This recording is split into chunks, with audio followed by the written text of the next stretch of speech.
Hello, I'm Eric, the Buddhist Life Coach. Welcome to this video, which is about focus.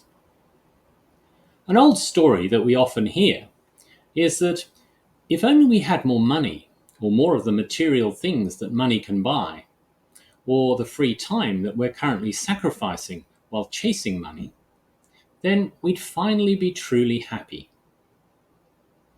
Well, I know that money isn't everything, people grudgingly admit, but then they say, but with the transparent subtext, am I going to think or act as if I know that? No, I'm not.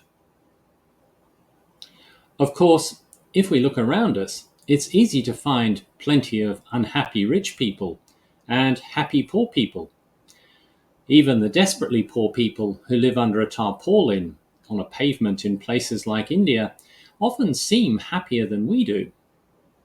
You'd think that this might make us ask the question, is money really an effective way to happiness? Or is it even necessary? Well, we don't often ask those questions because typically we don't really want to challenge the fantasy that money is the solution to all of our problems. Worse than that, some people feel that money is not only a magic pill, but the magic pill, the only solution to their dissatisfaction. This can be a very comfortable belief because it conveniently allows us to opt out of looking for other solutions. But that's not a good thing. Now, it's certainly possible that more money might make a positive difference to many people's lives. But is it really a guarantee of happiness? If we're honest with ourselves for a moment, we know that it isn't. So, is there perhaps some other happiness generating option out there that's a bit more reliable? The good news is, well, yes, there are several.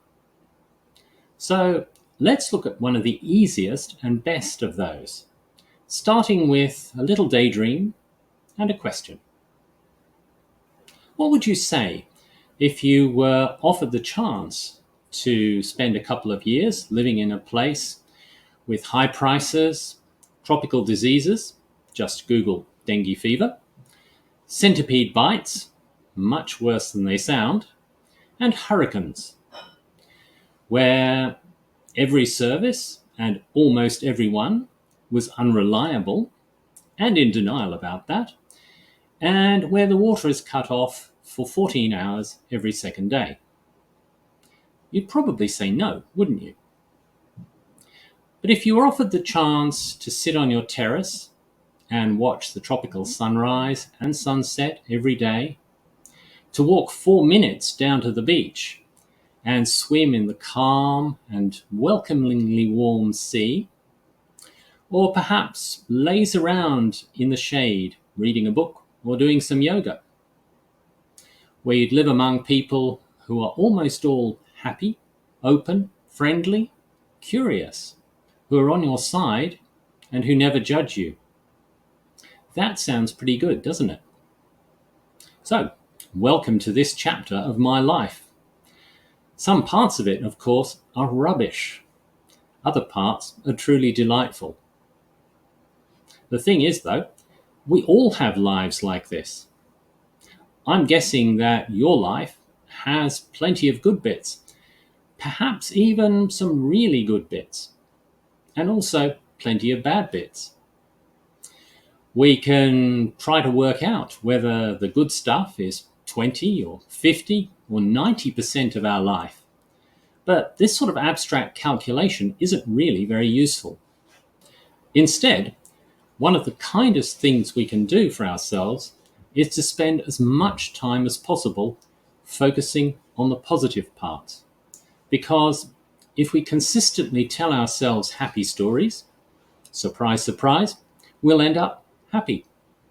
Whereas if we spend our time looking at the dangers and inconveniences and injustices and how things and people should be different from the way they are, then in the short term, we'll be unhappy.